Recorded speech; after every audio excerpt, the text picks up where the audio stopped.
வணக்கம் நண்பர்களே. ஃப்ளைட்டை ட்ராவல் பண்ணுறதுக்காக டிக்கெட் எடுத்திருப்பீங்க. அந்த டிக்கெட் காப்பி மட்டுமே வச்சு உங்களால் ஃப்ளைட்டை ட்ராவல் பண்ண முடியாது.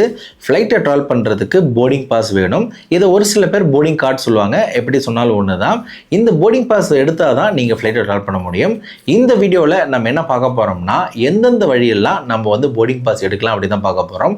ஏன் இது ரொம்ப முக்கியம்னா கோவிடுக்கு முன்னாடி நீங்கள் போர்டிங் பாஸ் எடுக்கணும்னா ஏர்போர்ட் நீங்கள் ரிப்போர்ட் பண்ணி செக்இன் கவுண்டில் தான் உங்களுக்கான போர்டிங் பாஸ் கொடுப்பாங்க. ஆனால் இப்போ அப்படி கிடையாது. நீங்கள் உங்களுடைய வீட்டில் உட்காந்த இடத்துலேயே உங்களுடைய போர்டிங் பாஸை எடுக்க முடியும். அது மட்டும் இல்லாமல் ஏர்போர்ட்டில் நீங்கள் ரிப்போர்ட் பண்ணிவிட்டு சீக்கிரமாக நீங்கள் ஃப்ளைட்டில் கூட நீங்கள் ரீச் பண்ண முடியும்.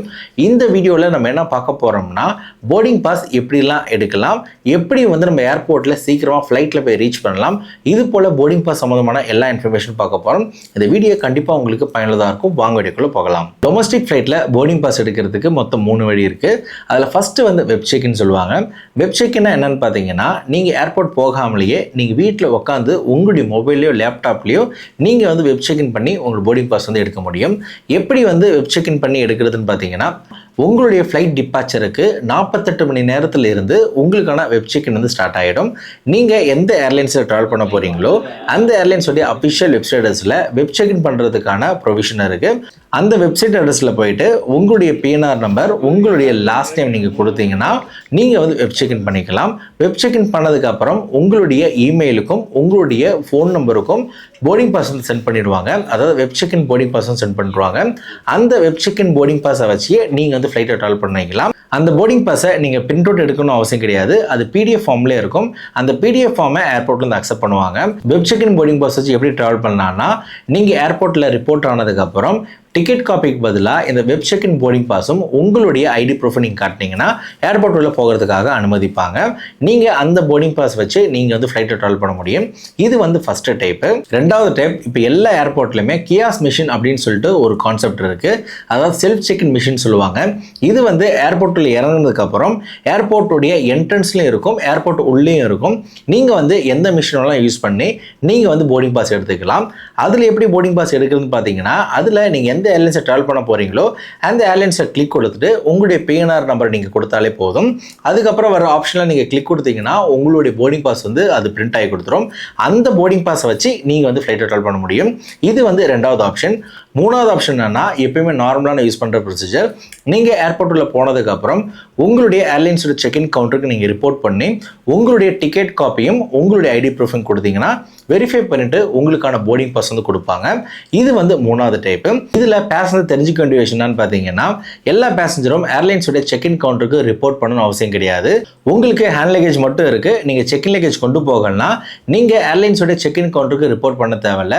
நீங்கள் வெப் செக்இன்ல எடுத்த போர்டிங் பாஸோ இல்லை கியாஸ் மிஷினில் எடுத்த போர்டிங் பாஸை வச்சு டேரெக்டாக நீங்கள் செக்யூரிட்டி செக் போயிட்டு நீங்கள் ஃப்ளைட்டை போய் ரீச் பண்ணிடலாம். இது எதுக்கு ரொம்ப முக்கியமானதுன்னு பார்த்தீங்கன்னா, நீங்கள் ஏர்போர்ட்டுக்கு லேட்டாக ரிப்போர்ட் பண்ணால் கூட உங்களால் ஃப்ளைட்டை பிடிக்க முடியும். ஏன்னு பார்த்தீங்கன்னா, வெப் செக்இன் பண்ணிட்டீங்கன்னா ஆட்டோமேட்டிக்காக ரிஜிஸ்டர் ஆகிடும். நீங்கள் கவுண்டருக்கு ரிப்போர்ட் பண்ண அவசியம் கிடையாது. நீங்கள் ஸ்ட்ரைட்டாக நீங்கள் செக்யூரிட்டி செக் கிளியர் பண்ணிட்டு போர்டிங் கேட் ரிப்போர்ட் பண்ணி நீங்கள் ஃப்ளைட்டில் போக முடியும். ஒருவேளை உங்களுக்கு செக்இன் லக்கேஜ் இருந்துச்சுன்னா கண்டிப்பாக நீங்கள் செக்இன் கவுண்டருக்கு போயிட்டு அங்கே தான் உங்களுடைய செக்இன் லக்கேஜ் ட்ராப் பண்ணுவீங்க. அதற்கான ப்ரூஃபாக உங்களுக்கு பேகேஜ் டேக் கொடுப்பாங்க. அதை வச்சு தான் நீங்கள் ஃப்ளைட்டை ட்ராவல் பண்ண முடியும். எதுக்காக இது ரொம்ப முக்கியம்னு பார்த்தீங்கன்னா, நிறைய பேசஞ்சர் உள்ளே வரும்போது வெப் செக்இன் பண்ணிடுறாங்க. அடுத்தது கியாஸ் மிஷினில் இருக்கும்போது அந்த போர்டிங் பாஸ் எடுத்துக்கிறாங்க. அந்த 2 போர்டிங் பாஸை எடுத்துக்கிட்டு டேரெக்டாக அவங்க ஏர்லைன்ஸ் செக்இன் கவுண்டருக்கு போய் அங்கேயும் போர்டிங் பாஸ் கலெக்ட் பண்ணிக்கிறாங்க. அதுவும் பார்த்தீங்கன்னா அவங்ககிட்ட ஹேண்ட் லக்கேஜ் மட்டும் தான் இருக்குது, செக்இன் லக்கேஜ் இல்லை.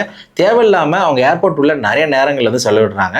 உங்களுக்கு செக்இன் லக்கேஜ் இருந்தால் மட்டும் நீங்கள் ஏர்லைன்ஸோட செக்இன் கவுண்டர் ரிப்போர்ட் பண்ணுங்கள்.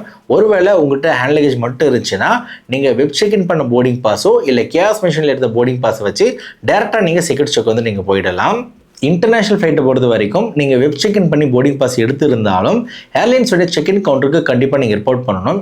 ஏன்னா செக்இன் கவுண்டரில் உங்களுடைய பாஸ்போர்ட் விசாலாம் செக் பண்ணுவாங்க. செக் பண்ணிட்டு தான் உங்களுக்கான போர்டிங் பாஸ் இஷ்யூ பண்ணுவாங்க. அதனால் நீங்கள் வெப் செக்இன் பண்ணியிருந்தாலும் நீங்கள் இன்டர்நேஷனல் ஃப்ளைட்டில் ட்ராவல் பண்ணுறீங்கன்னா கண்டிப்பாக செக்இன் கவுண்டருக்கு ரிப்போர்ட் பண்ணி தான் ஆகணும். ஃபியூச்சரில் இந்த ஆப்ஷன் எல்லாமே இன்டர்நேஷனல் ஃப்ளைட்டில் ட்ராவல் பண்ணாலும் அது அப்ளிகபிள் ஆகும்னு சொல்லிட்டு சொல்கிறாங்க. சில ஏர்போர்ட்டில் இமிகிரேஷனை இமிகிரேஷன் அப்படின்னு சொல்லிட்டு ஆக்கியிருக்காங்க. எந்த ஒரு ஸ்டாஃப்மே அங்கே இருக்க மாட்டாங்க. உங்கள் டாக்குமெண்ட்டை சிஸ்டமே வெரிஃபை பண்ணி உங்களை வந்து ஃபர்தராக போகிறதுக்கு அனுமதிக்கிறாங்க.